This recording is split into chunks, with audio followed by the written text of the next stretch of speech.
डालते हैं आज की बड़ी खबर पर। बीते दिन नगर परिषद राहतगढ़ के लेखपाल हेमराज कोरी आत्महत्या मामले को लेकर परिजनों और समाज के लोगों ने आज दोपहर शव रखकर चक्का जाम कर दिया। जाम नेशनल हाईवे 140 विदिशा तिराहे पर लगाया गया था। करीब 3 घंटे चले इस चक्का जाम को कैबिनेट मंत्री गोविंद सिंह राजपूत के आश्वासन के बाद समाप्त किया गया। जाम से विदिशा तिराहे के दोनों ओर वाहनों की लंबी लंबी कतारें लग गई। इस जाम में नगर परिषद के कर्मचारी, जनपद पंचायत राहतगढ़ के सरपंच और सचिव संगठन भी शामिल रहे। लोगों की मांग थी कि आरटीआई लगाकर ब्लैकमेल करने वाले सत्येंद्र जैन पर एफआईआर दर्ज की जाए और उसका मकान तोड़ा जाए। गौरतलब है कि गुरुवार लेखपाल हेमराज कोरी ने जहर खाकर अपनी जीवन लीला समाप्त कर ली थी, जिसका शव शाम को बड़े पुल के नीचे बरामद किया गया था और मृतक के भाई ने आरटीआई लगाने वाले व्यक्ति सत्येंद्र जैन पर अपने भाई को ब्लैकमेल करने के आरोप लगाए थे। मंत्री गोविंद सिंह राजपूत के आश्वासन के बाद जाम समाप्त किया गया। इस दौरान उन्होंने प्रशासन को केस की गंभीरता से लेकर जांच करने के निर्देश दिए। राहतगढ़ से जिला ब्यूरो चीफ राजीव नामदेव की रिपोर्ट।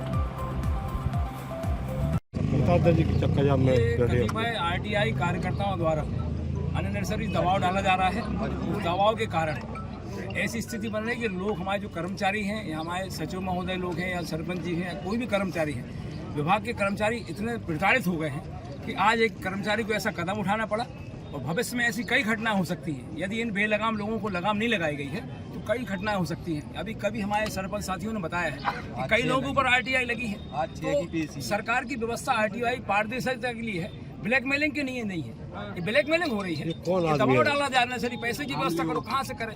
ऐसी स्थिति हो रही। ऐसे जो कार्यकर्ता हैं, इन कार्यकर्ताओं पे तत्काल कार्रवाई करी जाए और इन पे बेलगाम कार्यकर्ताओं के खिलाफ मुकदमे कायम करे जाए। और आज जो हेमराज बाबू की मतलब ऐसी स्थिति बनी है वो सत्येंद्र जैन की वजह से हुआ है। और 2-3 लोग और है, संजू राय वगैरह, हमारे सरपंच जी वगैरह बता रहे हैं, जो जानकारी है। ऐसे लोग जो कतिपय यहाँ सक्रिय हैं वो सिर्फ ब्लैकमेलिंग कर रहे हैं।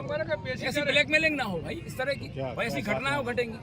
हम चाहते हैं उनके ऊपर कार्रवाई हो, ये बेलगाम लोग, क्योंकि भविष्य में ऐसी घटनाएं और घटेंगी। आज ये घटना हुई और भी घटेगी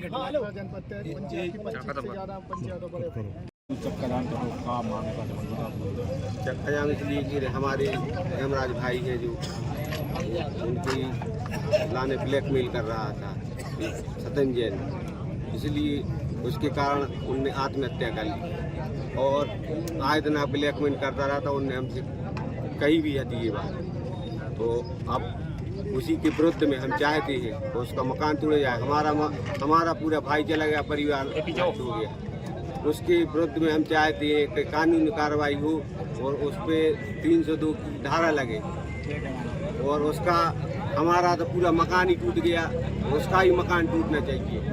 ब्लैकमेल करता था, क्या उद्देश्य? ब्लैकमेल करता था, आए दिन कोई लड़के को पहुंचा देता था, सत्येंद्र जैन ने पहुंचाया है, ये कर दूं, ये कर दूं।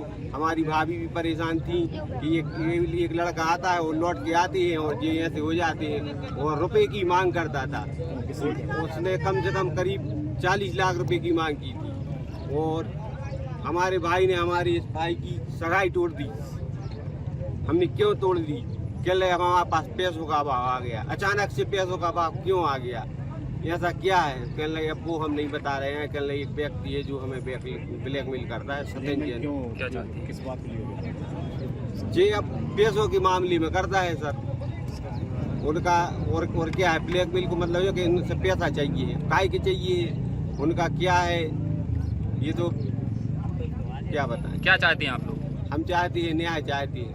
सत्येंद्र जैन का मकान भी टूटे, क्योंकि हमारे बड़े भाई के परिवार पूरा वो ही चलाते थे। हमारा तो पूरा परिवार टूट गया, अब उसका तो मकान टूटना चाहिए। हम जब ही हटेंगे उसका ही मकान तोड़ो और उस पर कड़ी से कड़ी कार्रवाई की जाए, ताकि आगामी व्यक्ति को पूरी स्थिति समझे कि कोई आदमी को ब्लैकमेल करने की सजा क्या। यहाँ कल एक घटना हुई है, हेमराज कोरी